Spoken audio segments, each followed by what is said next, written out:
एक लहर श्री दैवनाथ भगवान की, भगवान के जन्म तक महोत्सव की, दादा गुरु श्री ज्ञान सागर जी महाराज जी की, परम पूज्य आचार्य विजय श्री विद्यासागर जी महाराज जी की, पूज्य निरापद श्री समय सागर जी, योग सागर जी आदि महामंडलाचार्यों की, परम पूज्य आर्के श्री गुरुमती माता जी रणमती माता जी की, परम पूज्य आर्के श्री प्रशांतमती माता जी पूर्णमती माता जी की, परम पूज्य आर्के श्री अनंतमती माता जी की, पूज्य आर्के श्री विमलमती माता जी निर्मलमती माता जी की,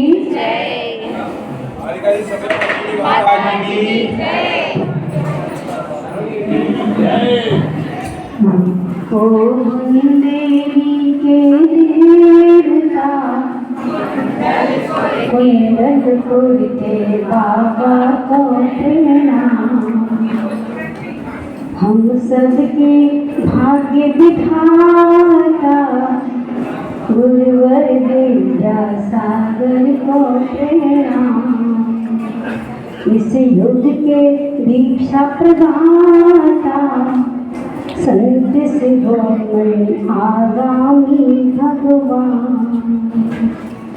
कुंडलीपुर क्षेत्र है प्यारा, हम सबका भाग्य जगाया, गुरु चरणों में रख दी इच्छा, पाई मंगलमय दीक्षा, गुरु चरणों में रख दी इच्छा, पाई मंगलमय दीक्षा, श्रावण शुक्ला षष्ठी गुरु से पाया संयम का उपहार, श्रावण शुक्ला षष्ठी पाया गुरु से संयम का उपहार, इस युग के दीक्षा प्रदाता संत शिरोमणि आगामी भगवान, संग सहित गुरुदेव को प्रणाम। चंडी के विराजमान आचार्य गुरुदेव श्री सागर जी महाराज जी, पूज्य आर्य श्री अनंतमती माता जी,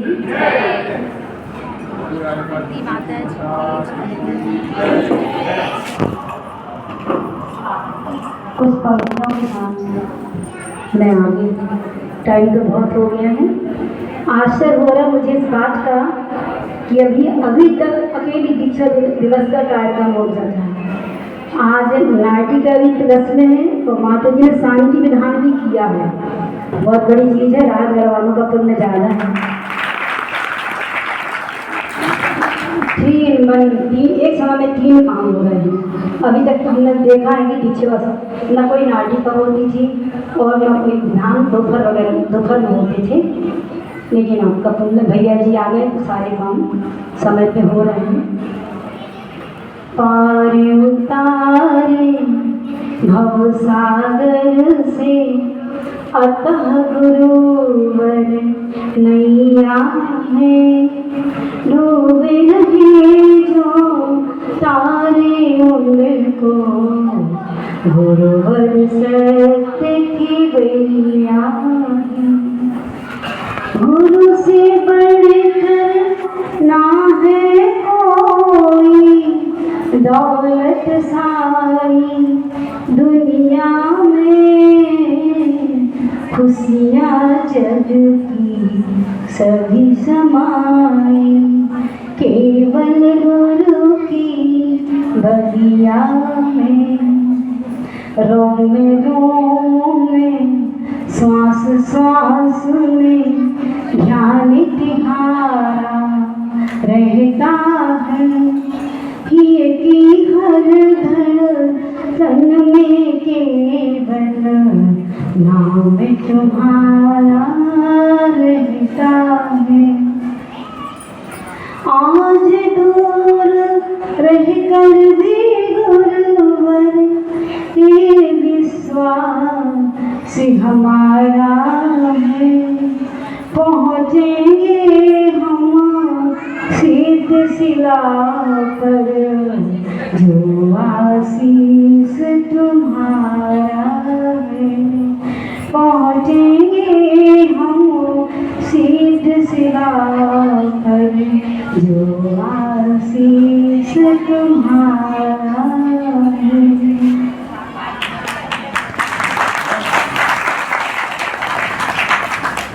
बस रहने दे, टाइम तो हो गया भैया। हाँ, माता जी कहेंगे बंद होने की ताली नहीं बजी है, ऐसा शुरू होने की ताली है। चलो कोई बात नहीं, जो भी हो आपका अभिप्राय। हाँ नहीं, मैं ये कह रही थी, लोग कहते हैं कि जिनके हाथों में लकीर नहीं होती उनकी किस्मत अधूरी होती है। ऐसे ही ना आप लोग का कहना, जिनके हाथों में लकीर नहीं होती उनकी किस्मत अधूरी होती है। लेकिन मैं कहती हूँ कि हमारे गुरुदेव का हाथ, जिसके सिर पे गुरुदेव का हाथ होता है उससे लकीरों की जरूरत नहीं होती और किस्मत पूरी होती है। हम सब लोग के सिर पर गुरु का हाथ है। आप देख रहे हैं मंच में, हम सब के सिर पर गुरु का हाथ है और हम लोग किस्मत वाले हैं, भाग्यशाली हैं, महाभाग्यशाली हैं।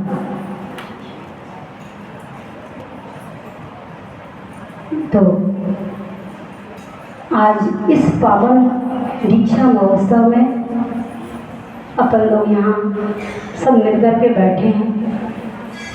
उस समय का क्षण जब द्रव्यवी मंगल था, क्षेत्रीय कुंडलपुर बड़े बाबा का दरबार और भगवान नेमिनाथ का दीक्षा जन्म और दीक्षा करना काल भी मंगल था, क्षेत्रीय भी मंगल था, द्रव्य भी मंगल था। जब तीनों संयोग हमारे मंगल हुए तो हमारा सबका भाव भी मंगल हो गया।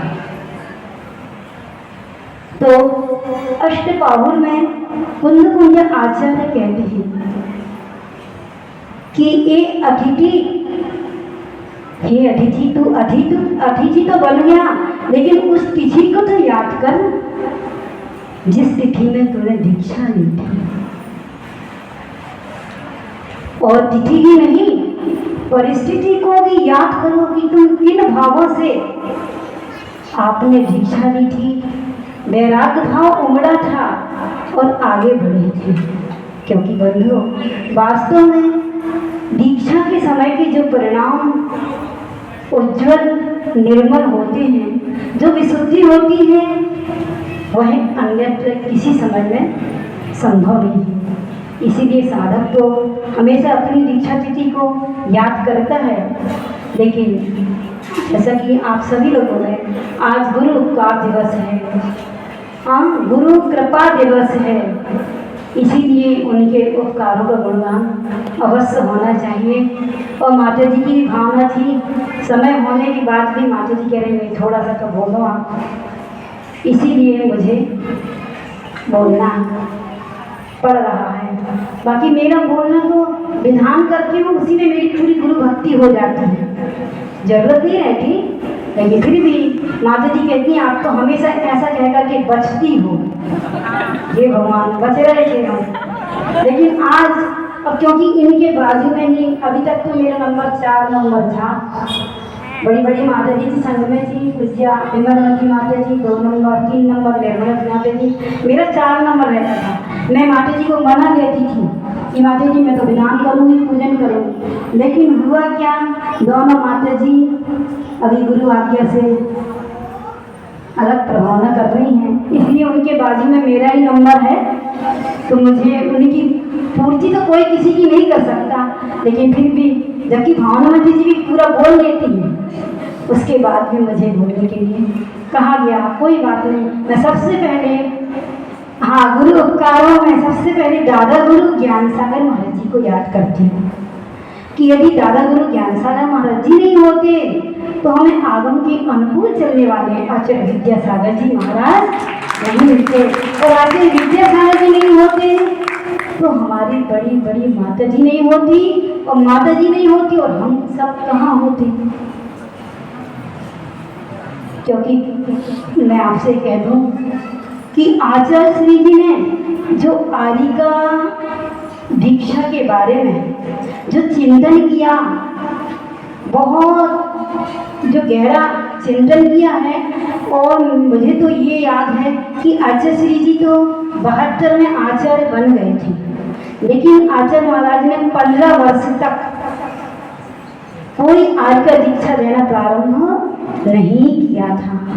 सोच रहे थे और सोचने के साथ बड़ी बड़ी माता जियों ने हमारी जो आश्रम में हम लोगों को पालन करने वाली संरक्षिका बाई जी थी, वो आचार्य श्री से बात रखती थी, आचार्य श्री जी यदि आर्य दीक्षा होगी तो उनका निर्वाह किस ढंग से होगा। उन्होंने प्रश्न आचार्य श्री के सामने रखा तो आचार्य श्री कहते हैं मूलाचार में जहाँ कहाँ है रहने को, मतलब कहाँ किस तरह से रहेंगी, तो आचार्य श्री कहते हैं मूलाचार में जहाँ रहने को कहा है और जिस तरह से आचरण करते हुए रहने को कहा है वैसा रहेंगी, वैसा आचरण करेंगी। यानी आप समझ गए ना, उन्होंने संग से पृथक रहने की बात रखी थी। लेकिन बंधु मैं एक बात कह दूं, घर छोड़ना जितना सरल था उतना कठिन था गुरु को छोड़ना। किसी का साहस नहीं हो पा रहा था। हमारी माता जी लोग मुश्किल हो रही थी कि कैसे ये काम होगा, लेकिन फिर भी आचार्य महाराज ने समझाया तन की दूरी कोई दूरी नहीं होती। और उन्होंने एक हाय को भी लिखा है, कौन सा, तन की दूरी मन की निकटता से मिटती सी। इस प्रकार से ऐसे हाय को और भी सारी बातें बताते हुए समझती जी कुछ बोल रही है, दोपहर में बोल रहे हैं माधुरी आप, मुझे सुनाई नहीं पड़ रहा, उनको भी लग रहा है कि क्या बोल रहे हैं बीच में। ठीक है, उनकी भावना है, मतलब कि वास्तव में आप भी अपनी माँ से दूर रह करके कितनी देर रह सकती है। यहाँ तो अति हो गई भैया। आचार्य श्री से दूर रह करके हम लोगों को कितने वर्ष हो गए आप लोग को पता है।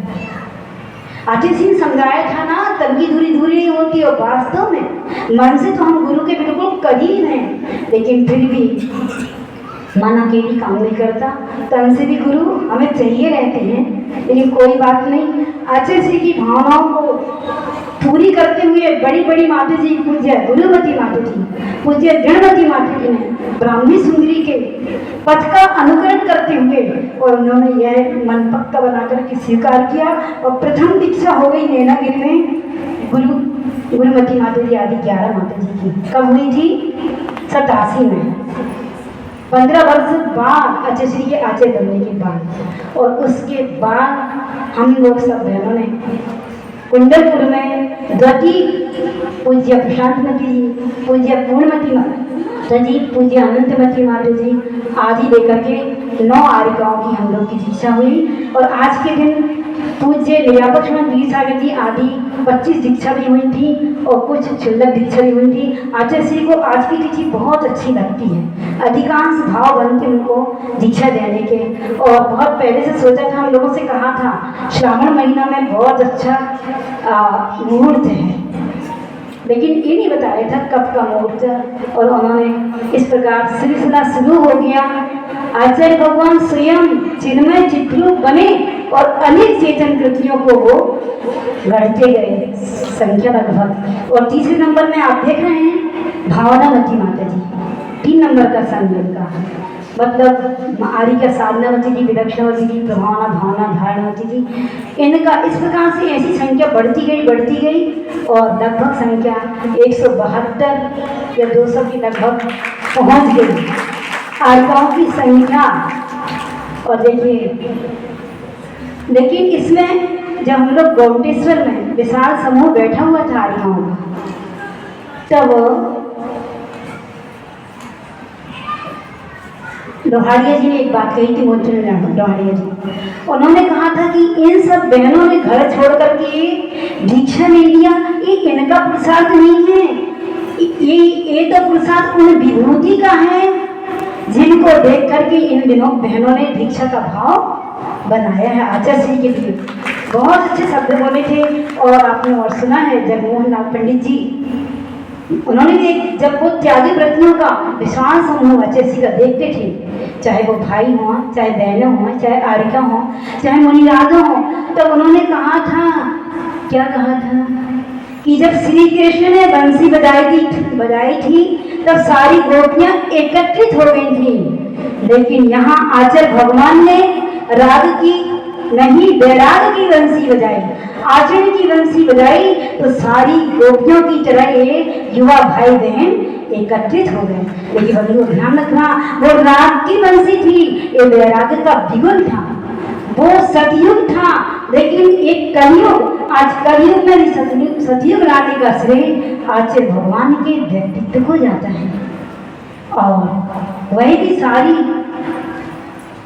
इस भौतिकता की चकाचौंध में बैरागियों की फौज इकट्ठी कर दी, और वही भी बालियती संघ बंधु एक आचार्य भगवान के व्यक्तित्व का ही श्रेय, उनके व्यक्तित्व को ही श्रेय जाता है कि उन्होंने श्रम किया। जैसे आपकी माता जी मुखमाटी में पढ़ा रही ना कि जितने भी घड़े कुंभ तैयार हो रहे हैं, इसमें श्रम किसका है?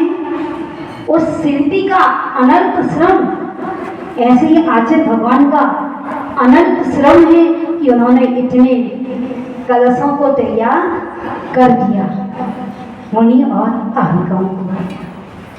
तो मैं उन महारानी के विषय में क्या कहूँ, जिन्होंने एक बूंद के अर्पण में सारा समुद्र दे डाला और एक फूल के समर्पण में सारा उपवन दे डाला।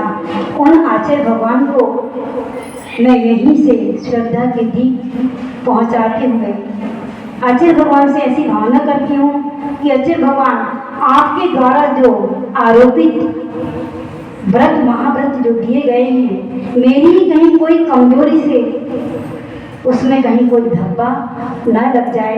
मैं आपके आशीर्वाद से पूरी कोशिश करूंगी अपनी सांसों अंतिम श्वास तक मेरे व्रतों का निर्दोष पालन हो, क्योंकि शरीर की शीघ्रता तो हम लोगों की सबकी हो रही है। माता जी भी आपको दिखती होंगी, कार्य पूरे करते हैं माता जी, लेकिन उनकी भी अंदर से शक्ति क्षीण हो रही है। और मेरी भी आप लोग देखा स्थिति, मुझे बिल्कुल बोलने की भावना इसलिए नहीं थी कि माता जी मेरे शरीर में शक्ति नहीं है। भजन भक्ति करने के लिए पता नहीं कहाँ से शक्ति आ जाती है, लेकिन कोई उद्बोधन उपदेश देने के लिए शक्ति में क्षीणता आती है।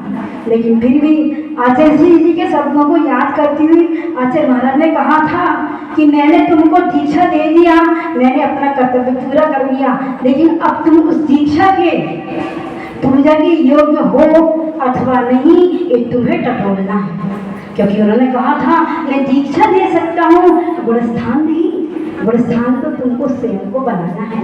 और जब हम गोमटेश्वर में थे तब गुरुमती माता की 60 आरिकाओं में, तो उन्होंने कहा था, बहुत अच्छी बात कही थी, उपयोग का सदुपयोग करना ही संयम है, दीक्षा है। और संयम वह छेनी है जिसके द्वारा हम अपने अंदर परमात्मा को प्रकट कर सकते हैं।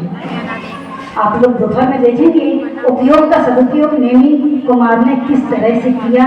उन्होंने राजू की आवाज, राजू की पुकार की परवाह नहीं की, उन चीत्कार पशुओं की परवाह करके उन्होंने कैसे अपना रथ मोड़ लिया और त्रैलोकी नाथ नेमी नाथ भगवान बन गए। तो आचार्य भगवान ने भी एक संस्मरण कह के अपनी बात पूरी कर रही हूँ। जब दीक्षा के समय हम लोग सब बैठे हुए थे तब आचार्य भगवान से इन्हीं ब्रह्मचारी जी ने, शायद हो सकता धीरे भैया तो बहुत छोटे से होंगे, इन्हीं के कोई बड़े भैया ने आचार्य श्री से प्रश्न किया, आचार्य श्री जी जब आप दीक्षा देते हैं उस समय संस्कार करते समय क्या सोचते हैं?